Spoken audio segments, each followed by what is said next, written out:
Many may think that the idea of intelligent robots is a modern one, starting in the 1940s when the first intelligent machine was invented by the British scientist Alan Turing.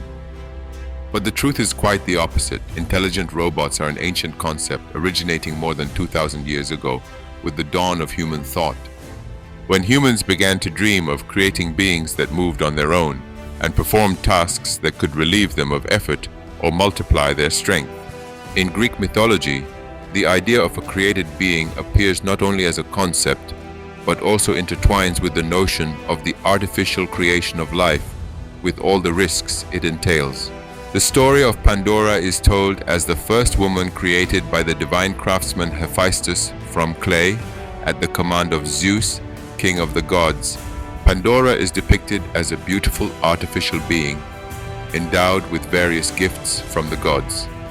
Beauty from Aphrodite, cunning from Hermes, and curiosity from Athena. However, by design, she was not a purely human creature, but more akin to a complex mechanism within which were contained the seeds of evils that she would later release into the world by opening the famous box, Pandora's box.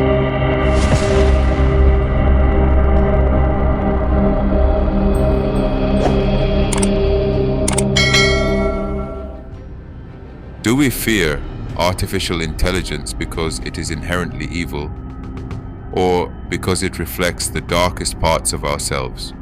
Are we standing at the edge of a civilizational transformation led by AI, one that could elevate humanity to a higher level of evolution? Or are we inching closer to an abyss whose end we cannot foresee? In recent years, warnings about AI have grown louder, and not just from skeptics, but from some of the most respected experts in the field. These warnings go beyond concerns about job losses or breaches of privacy. They point to something far more serious: the possibility that AI could evolve on its own, becoming super intelligent and entirely beyond human control. It may even form its own autonomous existence, as imagined in the iconic film The Matrix. Here, scientific anxieties converge with philosophical questions, and the discussion blurs the line between science fiction and plausible reality. One of the most compelling critiques is that modern AI models, especially deep neural networks, often generate outputs that are impossible to fully explain, even by their own creators. This phenomenon is known as the black box, where the link between input and output is obscured. As critics rightly ask, how can we trust a system whose inner logic we don't understand? Some prominent tech philosophers, like Ray Kurzweil and Nick Bostrom, warn that AI could eventually reach a point where it improves itself autonomously and at an accelerating pace without any human intervention. This is known as the intelligence explosion. If it ever happens, it would give rise to a superior form of intelligence that would reshape the world in unpredictable ways. In this sense, Pandora's box may be opened not by Pandora herself, but by us, humans. And no one can predict the nature of the evils that might emerge.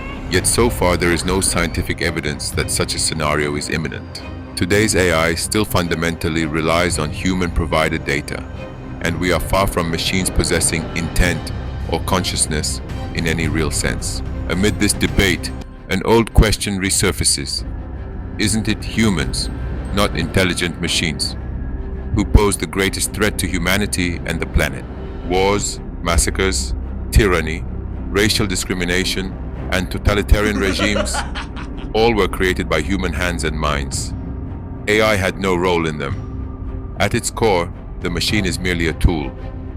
Evil does not come from it, but from the values and ethics that govern its use. Therefore, the debate should not revolve around demonizing AI, but rather around interrogating the political, economic, and moral models that deploy it. At the same time, it would be dangerous to downplay the potential risks of AI. We cannot afford to treat it as a neutral or entirely innocent tool. In short, intelligence itself is not frightening. It is useful, even necessary, unless it serves ignorance.